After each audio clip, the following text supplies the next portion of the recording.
Good morning, good morning, good morning, good morning, good morning to you. Today is, what is it, Thursday, July the 11th. So we thank God for this day. We thank God for allowing us to be alive amongst the land of the living on this day. One of the things that came to me this morning from the Lord is for us to deal with our pride. And I'm including all of us in this. He says to kill the spirit of pride.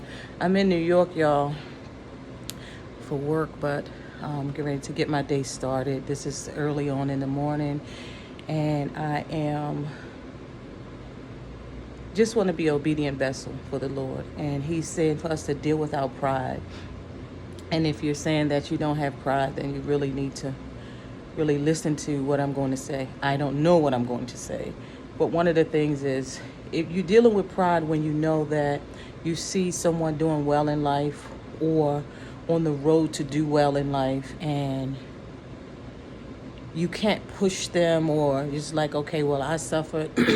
They need to suffer the same way I suffered. Or you see someone in need and you won't help them. Now, this is my money, I'm not doing this, and these things like that. Or you seeing someone doing great, whether it be a child, a teenager, an adult, male, woman, whatever they're doing, whatever it is that they're doing, and you see they're doing well in life, and you can't push them and say a prayers for them. You can't, even on social media, you can't like a comment. You can't comment openly, but you can go in someone's inbox and tell them, sis, you're doing good, or bro, you're doing a great job.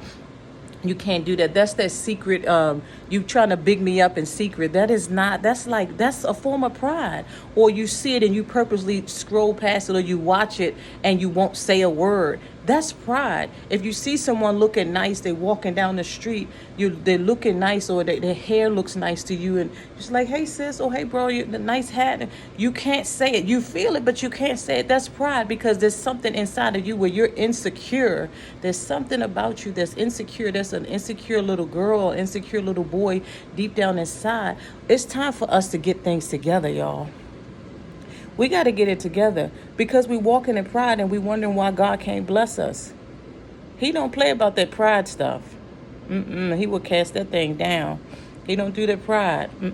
So we need to really go in deep into ourselves, and when somebody can't tell you anything too, or you very prideful, when you feel like you're in a place where, like, who are you to tell me? Like, even this video, they want to listen to her. Every time I turn around, her face is, it's on the X. If you got a problem with me in this face, go seek out daddy about it, because whatever he tells me to open my mouth, that's what I will do. Wherever he tells me to open my mouth, that's where I would do. If you have an issue, it's a you issue, not my issue. You have to deal with that. That's your life. You got to deal with it. Unclog your ears if you can't hear. Open your eyes wide if you do. If you can't see, ask God to open your eyes where you can see, and get rid of that jealousy, that secret jealousy and hate.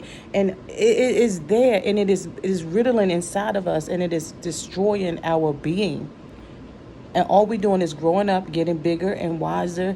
And some of us are getting wider, to include myself. But Lord, I'm about to, you know me, Lord. But let's get our lives together, y'all. Kill that pride. You kill pride with praising God, worshiping God. Lord, this is what I deal with. I know that woman is beautiful. I know that man looks nice. Her children, she did a great job raising her children. But because, somebody may think they failed as a parent, my children jacked up. All 17 of my children jacked up. And I only got 2, y'all. I'm just giving an example. But she did good raising 7 kids by herself. All of her children went through college. We cannot admonish someone higher than ourselves. We cannot, esteem someone higher than ourselves. We got to be up here because we think we've been in positions, or we think that we are, and wherever we are, deflate all that air out of your chest. Calm down.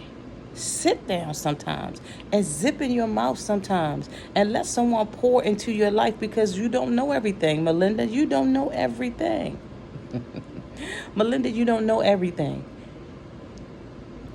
We don't know everything, y'all. I'm telling you, if you're in a place in your life where you feel like you can't be taught, that is pride, and you need to deal with it. It is pride. You have to deal with the pride.